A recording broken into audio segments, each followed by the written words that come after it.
July 8th, 2014, Varna Airport, Bulgaria. A 28-year-old German tourist walks into the airport clinic. He seems nervous, restless. He's looking over his shoulder every few seconds. Then, total chaos. He bolts through the terminal. He abandons his backpack. He leaves behind his wallet, his passport, his mobile phone, everything. He didn't look back, he didn't slow down, and in 10 seconds flat, he vanished into thin air. Millions of people across the globe have watched this exact footage. It became known as the most famous missing person video on YouTube. Yet today, over a decade later, no one knows where he went or why he ran. This is the terrifying case of Lars Mittank.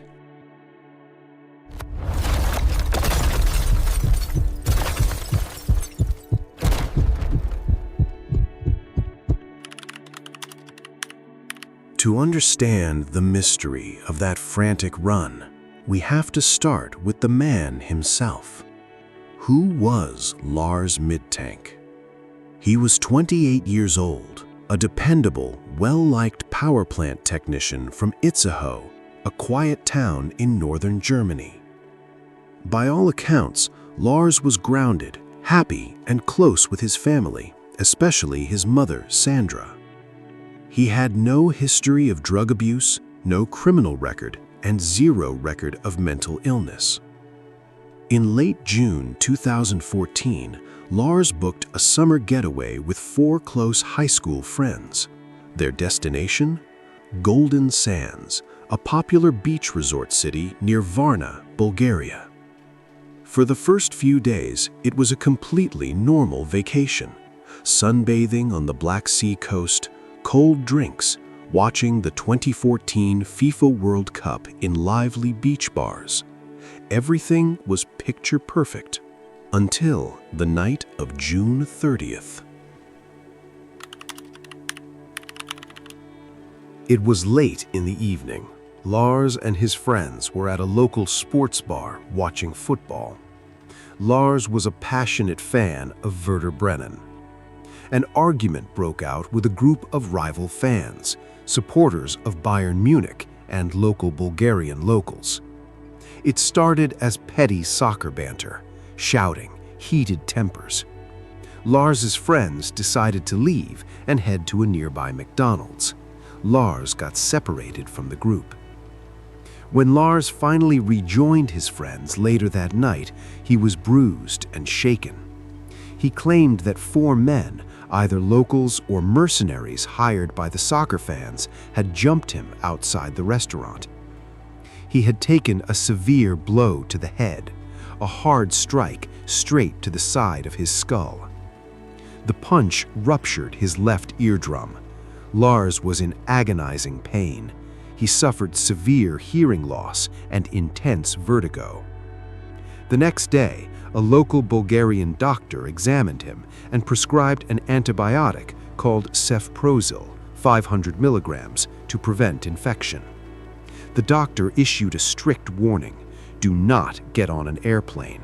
The cabin pressure changes will cause severe internal ear damage. On July 6th, Lars's vacation was officially over. His friends were scheduled to fly back to Germany. Lars told them to go without him. He said he would stay behind in Bulgaria for a few extra days until his ear healed.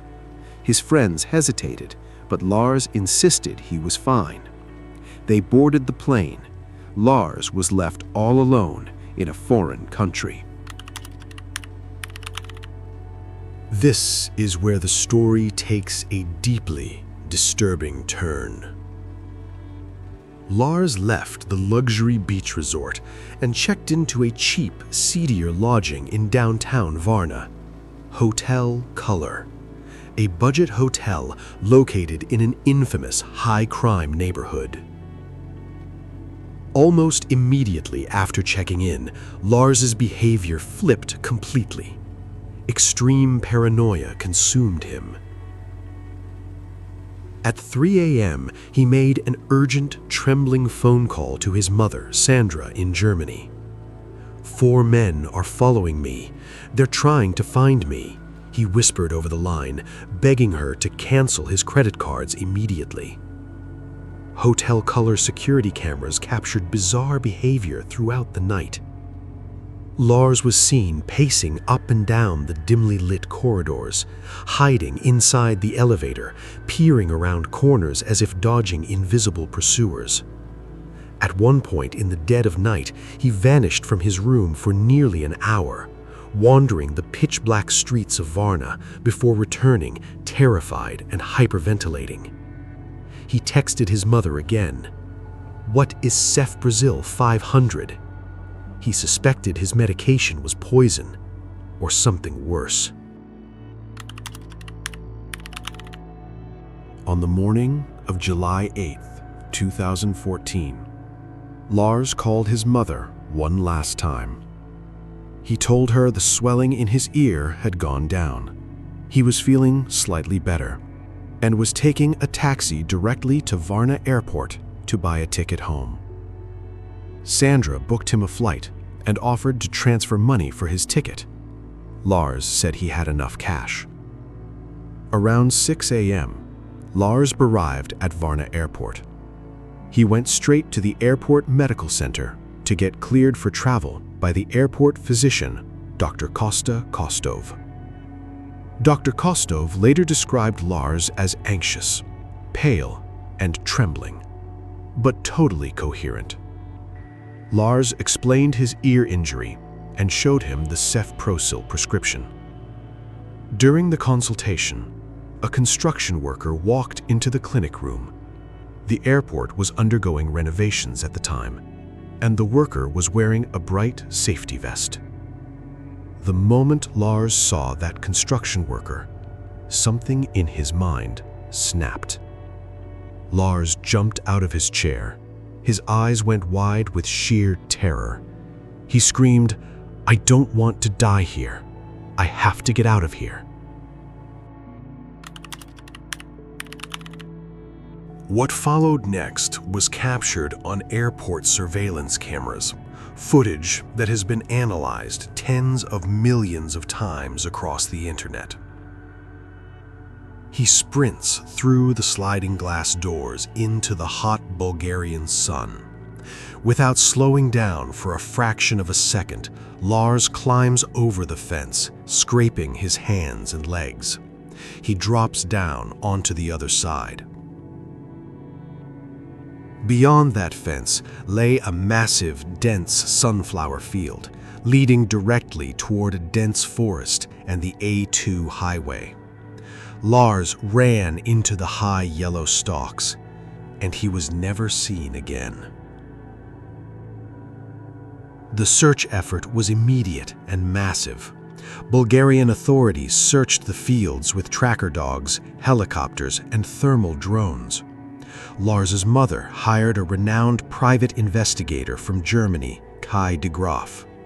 They searched surrounding villages, dense forest, abandoned buildings, and hospitals across Bulgaria. Result? Not a single trace. No clothing, no body, no forensic evidence whatsoever. When a human being vanishes into thin air on camera, theories rush in to fill the void. Investigators and criminologists have proposed 4 main explanations for Lars Mittank's frantic flight. 1. Traumatic brain injury and psychosis. The blow to Lars's head outside McDonald's was severe enough to rupture his eardrum. Did he suffer a concussion or a subtle brain hemorrhage? Traumatic brain injuries can trigger sudden severe paranoia, hallucinations, and acute psychotic breaks, making him believe he was being hunted when he was entirely safe. 2. Adverse reaction to Cefprozil. Cefprozil is a cephalosporin antibiotic. While extremely rare, known side effects listed by medical boards include severe central nervous system agitation, acute anxiety, paranoia, and auditory hallucinations.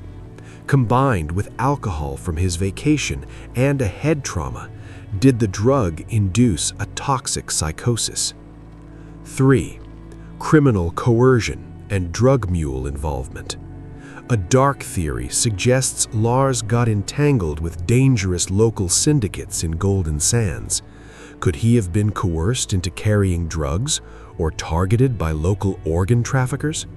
His desperate texts to his mother, "4 men are following me," could have been literal truth, not delusion. 4. Living as a homeless John Doe. Could Lars have suffered total amnesia after running into the wild? Some researchers believe Lars survived the initial breakdown and has been living as an unidentified homeless person somewhere in Eastern or Central Europe, unable to remember his real identity. For over 10 years, one person has never given up hope: his mother, Sandra Mittank. She continues to maintain a dedicated Facebook page, offering rewards and following every single lead across Europe. She still believes her son is out there somewhere, waiting to be brought home. The story of Lars Mittank strikes a raw, instinctual nerve in all of us.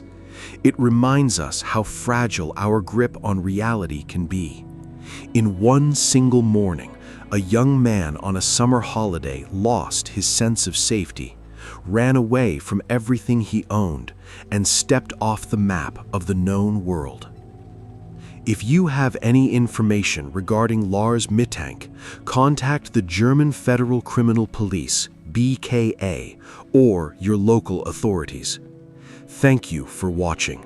If this mystery held your attention, hit the like button and subscribe for more deep dives into unsolved true crime mysteries. Until next time, stay vigilant.